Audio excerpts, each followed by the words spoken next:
반갑습니다. 다나카입니다. 폴란드 데.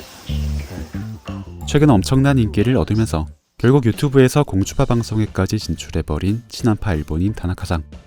한국에서의 록밴드 데뷔를 꿈꾸며 가부키초의 화려한 커리어를 뒤로하고 과감히 이안했다는 스토리로 한동안 컬트적인 인기를 모으다가 최근엔 드디어 메이저의 길을 걷게 된 남자.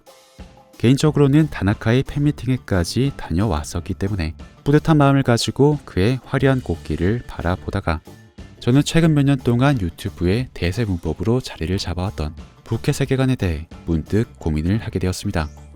갑자기 영화 채널에서 무슨 이런 이야기를 하냐 싶으실 수도 있겠지만 저는 진지하게 지금 만들어지고 있는 부캐 컨텐츠들이 어떤 측면에서는 최근의 몇몇 영화들보다 훨씬 더 영화적으로 만들어졌다고 생각해 왔습니다. 왜냐하면 높은 제작비에 묶여서 과감한 시도를 하지 못하고 있는 대부분의 요즘 영화들에 비해 오히려 이런 유의 유튜브 콘텐츠들이 파격적이고 새로운 영상 문법을 보여주고 있기 때문이죠. 어쨌든 제가 이 대목에서 가장 중요하게 포착한 포인트는 바로 현타의 문법이었습니다. 고멘. 아, 너무 재밌는 기억이 났어. 이걸 자세히 설명드리기 위해서는 일단 현실 속의 인물이 가상의 인물을 연기하는 그 기본적인 원리에 대해 잠시 말씀을 드려야 할 것 같습니다. 다나카입니다. 너 SBS 개그맨 출신이잖아. 무슨 소리입니까? 그만을 하십시오. 그거 깨면 안 되는 거야?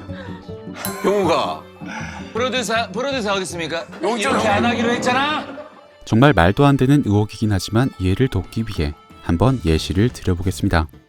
유명 개그맨인 김경욱 씨가 다나카라는 가상의 인물을 만들어서 직접 연기를 하고 있는 것이라는 그 음모론을 잠시 동안만 사실로 가정해 본다면 그건 실존 인물인 A가 가상의 인물인 B를 연기하는 상황이라고 정의할 수가 있습니다. 그러니까 여기까지는 전통적인 극의 형식과 완벽하게 일치하는 구도인 것이죠. 하지만 앞서 말씀드린 현타의 문법이 추가되면 이러한 극의 구도에 변화가 생깁니다.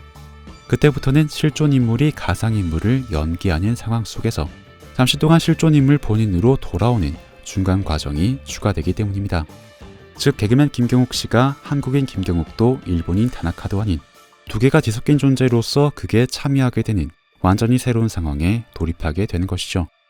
전통적인 극의 문법에서 이러한 상황은 가상인물을 구축하는 과정에 방해가 될 뿐이기 때문에 지금까지는 이것을 NG라고 부르고 본 편집에서는 당연히 제외시켜 왔습니다. 하지만 부캐 세계관은 새로운 문법을 활용해서 그런 NG마저도 극의 일부로 만들어 버리고 있습니다. 어쨌든 두 분은 가짜의 삶을 사시는 저또 맞잖아. 뭐라고? 가짜. 원래대로라면 현실적인 요소가 가상의 극에 개입하는 순간 극의 연속성은 끊어져 버려야 하지만 부캐 세계관은 현실과 가상을 자유자재로 오가면서도 신기할 정도로 극의 연속성을 유지해 내고 있으니 말이죠. 그리고 저는 만약 이러한 문법이 영화에도 본격적으로 적용될 수 있다면 이야기의 형식이나 제작비 압박에서 좀 더 자유로운 창작이 가능해지지 않을까 생각합니다. 기존처럼 많은 자원을 투입해서 완벽한 가상의 극 공간을 조성할 필요가 없어진다면 영화 제작에 있어 현실적으로 걸려왔던 제약에서도 어느 정도 벗어날 수 있게 될 테니까요. 그리고 조금 뻔한 듯한 소리를 이렇게까지 길게 늘어놓고 있는 건 부캐 세계관을 즐기고 있는 우리의 태도에서 재밌는 특징을 발견할 수 있기 때문입니다. 가끔 우리는 부캐 세계관과 정반대가 되는 어떤 상황, 즉 실존 인물과 가상 인물이 완전히 딱 달라붙어서 전혀 분리가 되지 않는 낯간지러운 상황을 목격하곤 합니다. 그러니까 현실의 어떤 사람이 생각하고 연출하려는 자기 자신의 또 다른 모습이 있는데 때로는 본인이 만들어낸 그 자아에 너무 몰입하고 스스로 심취해버린 나머지 현실의 상황에서도 A와 B가 분리되지 않는 과잉된 증상이 나타나곤 합니다. 그리고 우리는 바로 그러한 증상을 중2병이라고 부르고 있죠. 이처럼 중2병의 증상은 실존과 가상을 스스로 분리하지 못하는 지점에서 발생합니다. 그러니까 실존과 가상을 자유자재로 오가면서 가상 그 자체는 물론이고 가상에 걸쳐져 있는 중간 상태까지 놀이의 대상으로 삼아버리는 지금의 부캐 세계관은 중2병과 완벽한 대척점에 위치해 있는 것입니다. 그렇기 때문에 우리가 부캐 세계관을 좋아한다는 것은 다시 말해 우리가 그만큼 중2병을 좋아하지 않는다는 뜻으로 바꿔서 말할 수가 있을 것입니다.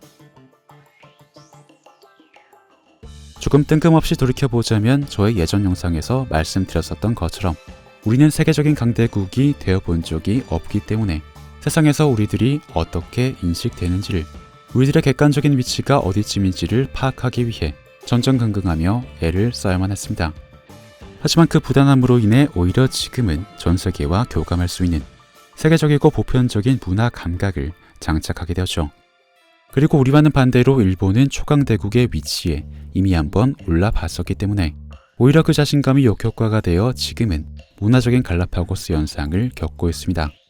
그들은 성공을 맛봤었기 때문에 우리들처럼 내가 인식하는 나 자신과 세상에 실제로 인식되는 나 사이의 간격을 파악하려고 애쓸 필요가 훨씬 덜했습니다.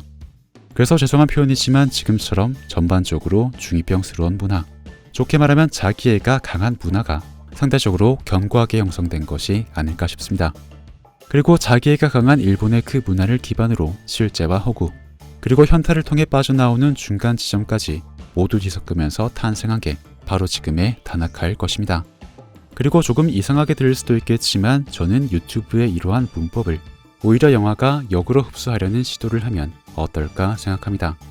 물론 실전과 허구를 유의적으로 오가는 방식은 이미 적지 않은 영화들에서 실험적으로 차용한 바가 있지만 사실은 이런 예시들보다 훨씬 더 작은 규모의 영화들에서 더 효과적으로 사용할 수 있지 않을까 그런 생각을 해봅니다. 어쨌든 오늘 이야기는 여기에서 줄여보겠습니다.